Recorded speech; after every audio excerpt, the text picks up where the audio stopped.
हाय, मैं Rahul sir. Noun के कुछ इरर्स देख लेते हैं जो एग्जामिनेशन में बहुत ज़्यादा पूछे जाते हैं।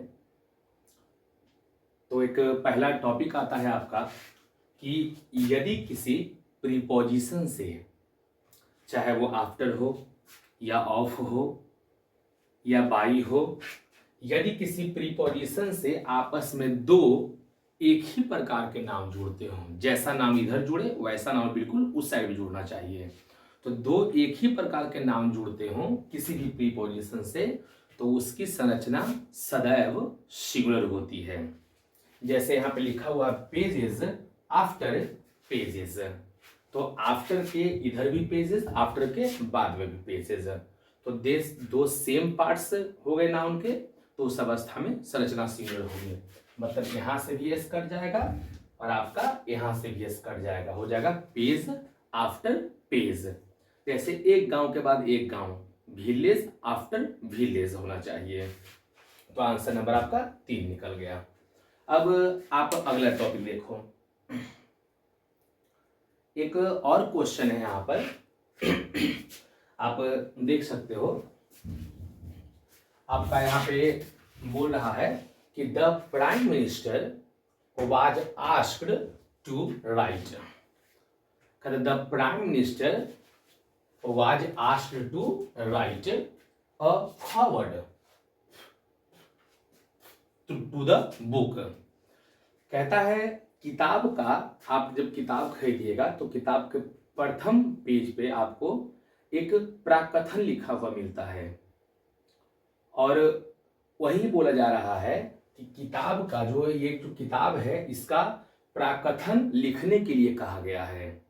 और मैं बता दूं आपको, यहाँ वर्ड पावर का खेल है। ये जो फॉरवर्ड है, जब आप मैसेज करते हो तो मैसेज जब करते हो तो मैसेज कहीं चला जाता है तो वहाँ लिखा जाता है फॉरवर्डेड। तो इस फॉरवर्ड का जो मीनिंग होता है वो होता है मेरा आगे। इस फॉरवर्ड का मीनिंग होता है आगे। हमको आगे नहीं चाहिए, हमको इस किताब का प्राकथन लिखने के लिए कहा गया है। तो ये फॉरवर्ड हमको नहीं चाहिए, हमको चाहिए FOR।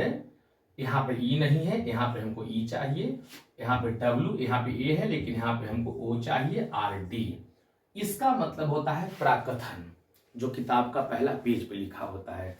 तो किताब का जो है प्राकथन लिखने के लिए कहा गया है, ना कि आगे लिखने का कहा गया है।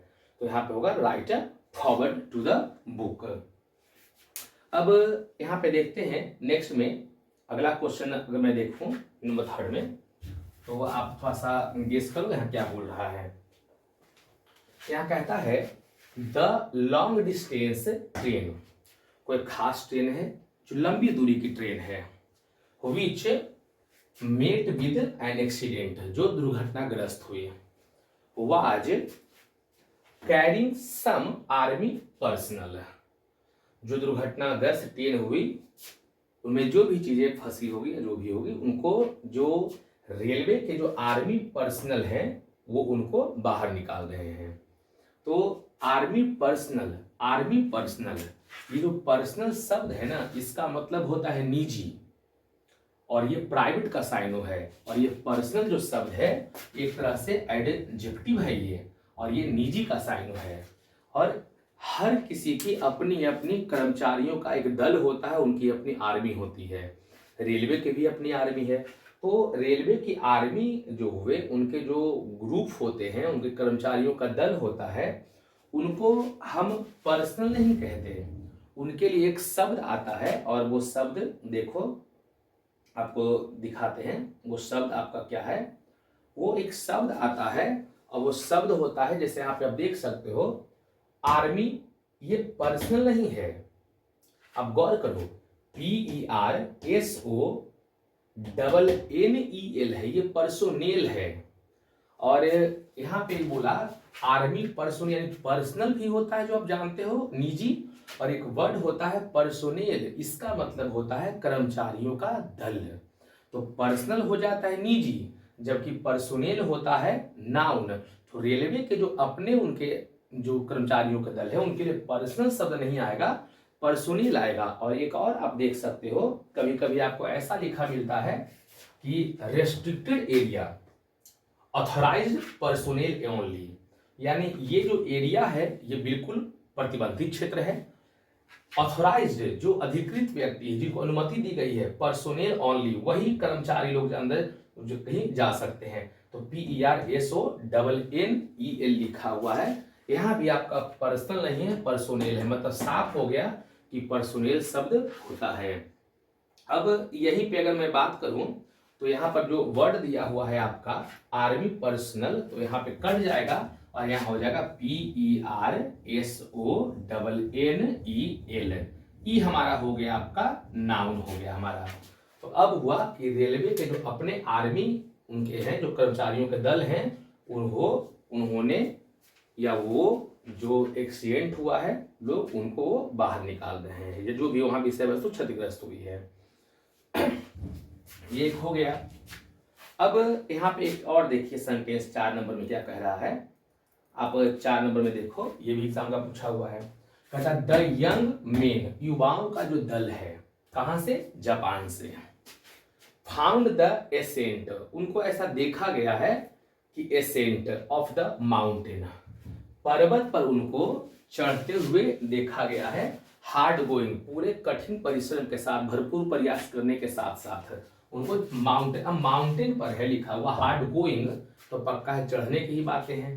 तो यहाँ पर जो ये जो एसेंट है ASSENT, इसका मतलब होता है बउआ मंजूरी, इसका मतलब होता है मंजूरी या रजामंदी।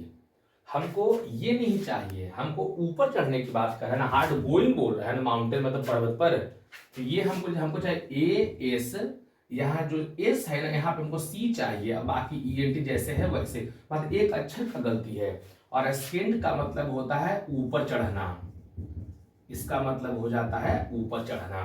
तो यहाँ पर वर्ड का यहाँ भी आपका फॉल्ट था, तो यहाँ पे एसेंट नहीं होगा, एस्केंट होगा, ऊपर चढ़ना।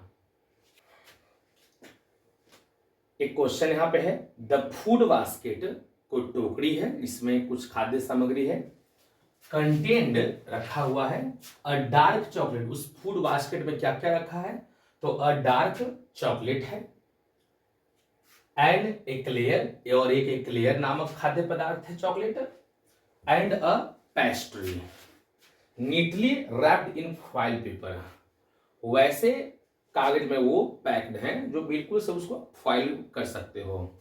तो यहाँ पर आपके इस बास्केट में 3 प्रकार के चॉकलेट रखे हुए हैं, a dark chocolate, an eclair and a pastry neatly wrapped in foil paper. अब ऐसे सेंटेंस को देखकर ये लगता है कि अगर कुछ हम खाते हैं मार्केट में तो खाने से पहले उसका नाम पढ़ना जरूरी है, क्योंकि खाने के बाद तो उसके जो ऊपर का पन्नी होता है तो फेंक देते हैं, लेकिन नहीं, खाने से पहले नाम पढ़ना जरूरी है, क्योंकि एग्जामिनेशन में ऐसी चीजें आ जाते हैं। तो ये वो भी CHSL का क्वेश्चन है, ये SSC CHSL का क्वेश्चन है 2016 का, उसके बाद भी बहुत बार पूछे गए हैं। तो यहाँ पे जो नाम दिया हुआ है a dark chocolate an eclair लिखा हुआ, एन एक्लेयर, एक चॉकलेट आता है खाने के लिए, उसका आप देखो यहाँ पर, वो चॉकलेट का नाम ये रहा, चॉकलेट आपका आता है एल्पेनलीबे का एक चॉकलेट आता है, आप इसको देखो, नाम है ECLAIRS एक्लेयर्स, इसका जो नाम है एक्लेयर्स है। ऐसा नहीं समझना कि एस जोड़ने पर ही पुल्डर हो गया, ये चॉकलेट का या फिर खरीदोगे एक पीस तो आपको इसमें 1.5 चॉकलेट मिलेगा, 2 चॉकलेट मिलेगा, नहीं, 1 मिलेगा मात्र। ऐसा नहीं समझना कि एस जोड़ा हुआ है तो इसमें 2 या 3 मिल जाएंगे, सिंपल 1 मिलेगा, और नसीब खराब रहा तो आधा में काम चलाना होगा, वो भी आधा अगर टूटा पूरा मिला तो नाम एस लगाया हुआ है एक्लेयर्स, और संरचना इसकी सिमिलर होती है, तो एक्लेयर नहीं होता है, एक्लेयर्स होता है। तो इस अवस्था में अगर मैं यहाँ देखूं तो यहाँ पर एक एस यहाँ पे जोड़ना हमको होगा, अब जाके मेरा ये सही हुआ। Thank you.